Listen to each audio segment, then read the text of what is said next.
বাংলাদেশের ছাত্র জনতা যারা পুলিশের গুলির সামনে নিজের বুক পেতে দিয়েছ, আবারও যদি কোন আলেমের উপর আক্রমণ আসে, কোন আলেমকে জেলে ঢুকাবার চক্রান্ত করা হয়, তোমাদের সে বুকে তাদের রক্তের মাঠে অবতরণ করতে হবে।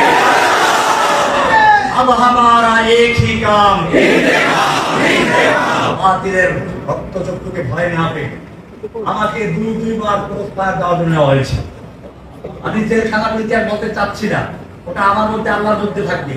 কিন্তু আমার সবচেয়ে বাধা লেগেছিল, আপনাদের শোনা দরকার এটা। আমাকে বলা হয়, রহমানী সাহেব কথা তো অনেক বলেছেন, অনেক শক্তি দেখিয়েছেন, আল্লাহ আপনাকে দেখে না, আল্লাহ ব্যস্ত আছে। কোরআনে বলা, শোনেন কি বলে, শোনেন নাউজুবিল্লাহ পরে বলেন, শোনেন কি বলে। তারা বলতে চায় কোরআনে আছে ওই যে ইয়াসআলু মান ফিস সামাওয়াতি ওয়াল আরদি কুল্লা ইয়াউমিন হুয়া ফি শান, ওই যে আল্লাহ তো এখন ব্যস্ত আছে, শানটা ব্যস্ত হয়েছে, আল্লাহ তো এখন ব্যস্ত আছে। সানাফুরু লাকুম আইয়ুহাস সাকালান, আল্লাহ আমাদেরকে ছেড়ে দিয়েছেন ধরবো, তো যখন ধরবে তখন বুঝবো। এখন তো আমরা আপনাকে ধরছি, এখন আমরা যা করি আল্লাহ আমাদের ধরবেন। চিন্তা করেন কোরআন কি কত অপব্যাখ্যা করছে। এটা নিশ্চয়ই কোন শয়তানকে শিক্ষা দিয়েছে। আমি তখন প্রতিবাদ করেছিলাম, এরপরে আমাকে ক্রসফায়ার দেওয়ার নিয়ে গেল। আমি আপনাদেরকে বলছি, আমাকে যখন ক্রসফায়ার যখন নিয়ে যাওয়া হলো, চোখ বাঁধা, হাতে হ্যান্ডক্যাপ লাগানো, আমার মনে হচ্ছিল আমি এই এখনই পাখি যেমন উড়ে যাওয়ার আগে হালকা হয়ে যায়, বিমান যাওয়ার আগে সবাইকে হালকা হয়ে যায়, এখনই উঠবে, ঠিক তেমনি ভাবে আমি আল্লাহর কাছে এক্ষুনি চলে যাবো। কেন করে না বলি, দেরি সহ্য হচ্ছে না, এমন একটা আশা নিয়ে অপেক্ষা করছিলাম। আমি মনে করি তখন যদি আমাকে গুলি করা হতো, হয়তো আমার মাঝে আর আল্লাহর সাথে সাক্ষাতের মাঝে শুধুমাত্র গুলিটাই ব্যবধান। ভয় পাওয়ার কোনো কারণ নেই, কারণ নেই।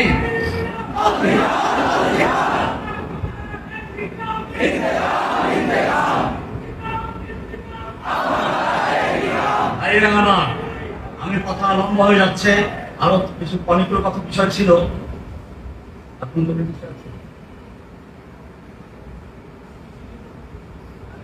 নির্যাতনের বিষয়টা আসলে হচ্ছে কি, দেখেন আল্লাহ তাআলার দ্বীনের পথে যারা যায়, দেখেন পাখি মানে খাতায় পারে না, কাউয়া পারে, কাউয়া পারে কি,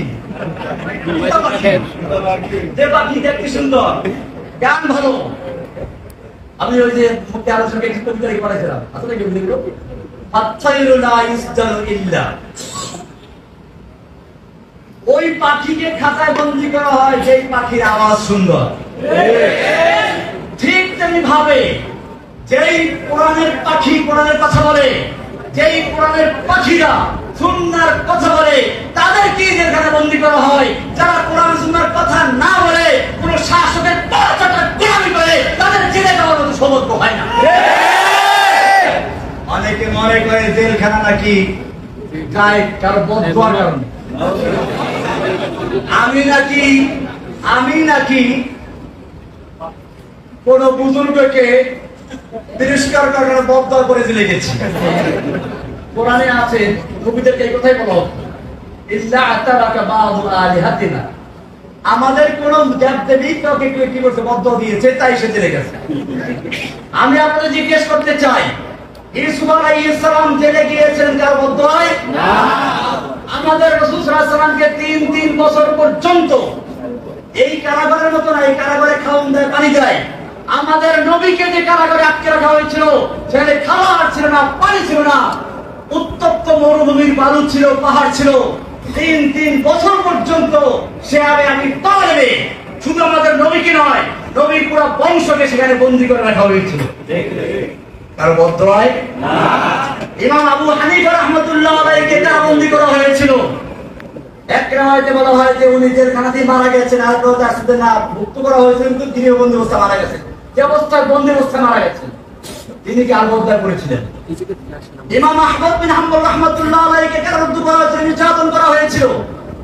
ইমাম ইবনে তাইমিয়ার লাশ কারাগার থেকে উঠেছিল। এই সবাই কি কোন বুজুর্গকে তিরস্কার করে বদদোয়ার খপ্পরে পড়েছিলেন? না।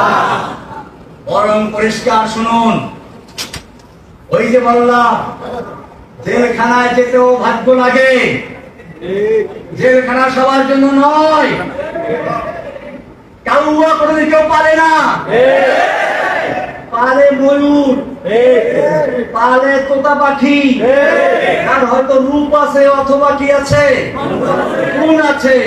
যার কোনোটাই নাই তাকে কেউ খাঁচায় বন্দি করে খামাখা খাওয়ান দেয় না।